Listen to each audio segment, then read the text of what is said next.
Hi, welcome to another episode of Hot Takes. I have for quite some time now been saying that I don't think John Swinney will be leader of the SNP for long. I've always maintained it was a caretaker position, that he was being put in just to fill in, because he was not really a natural leader. I've said that his time will be short and that his job position was very much on a very, very sugly peg. And so it appears to be. Now, it isn't just me saying it. Other commentators are saying it. People in the know. And now the rumours are rife within the party that the time has come for Swinney to go.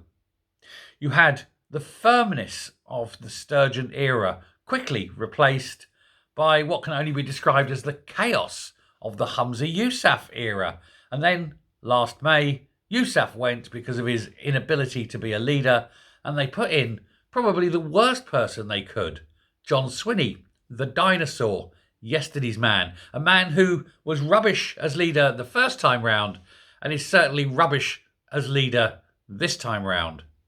Of course, they needed to get him in. They needed to distance the real leader, Beryl, from taking over in the wake of the almost awfulness of Humza Yousaf.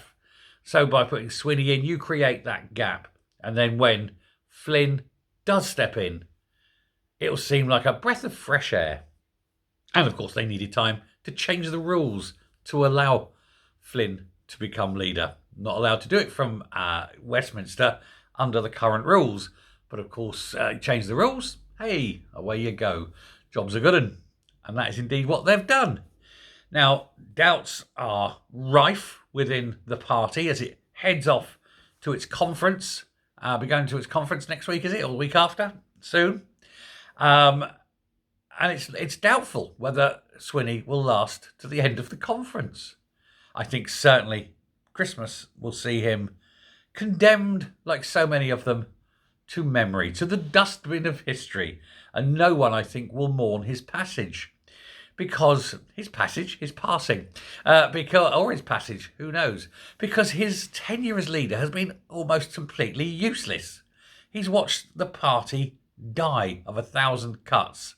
Support is falling. There's no money. There's no sponsorship. There's no hope. They've lost virtually every single election.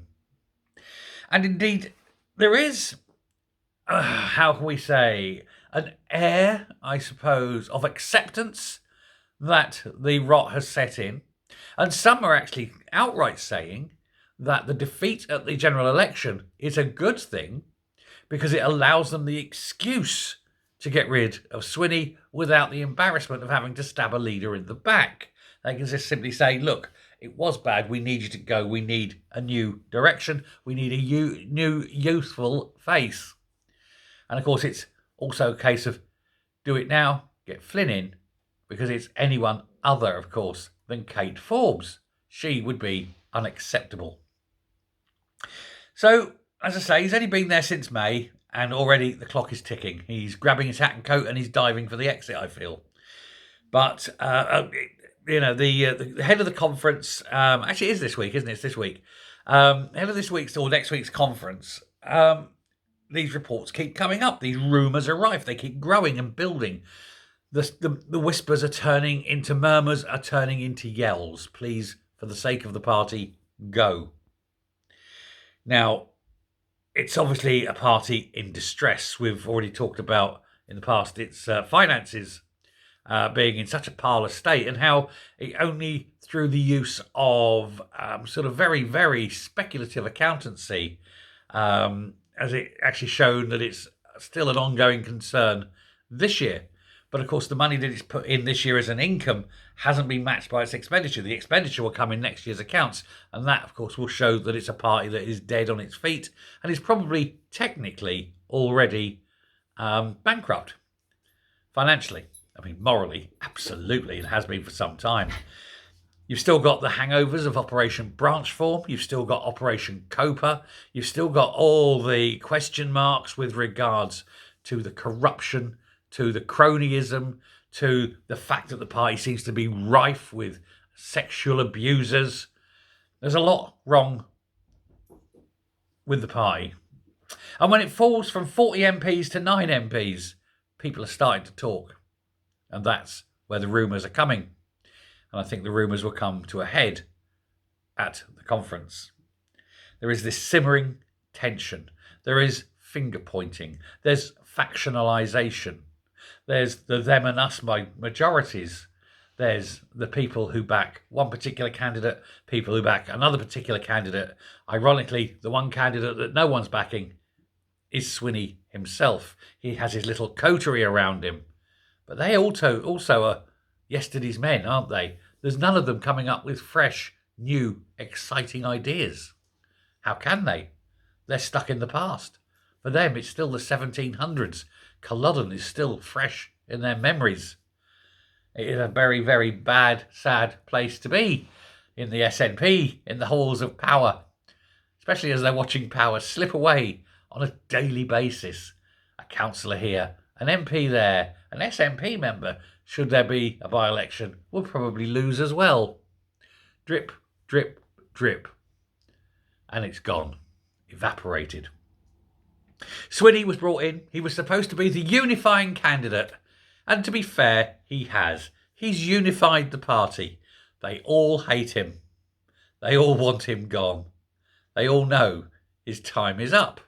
They also know that what he's done is to totally destroy any chance of independence, any chance of retaining power. They know that come the Holyrood elections in 2026, there'll be an awful lot of them unemployed, which doesn't help because most of them are unemployable. Let's face it, outside of politics, what else have they got? They're not bright, they're not qualified, they're all morons. You can tell by the policies.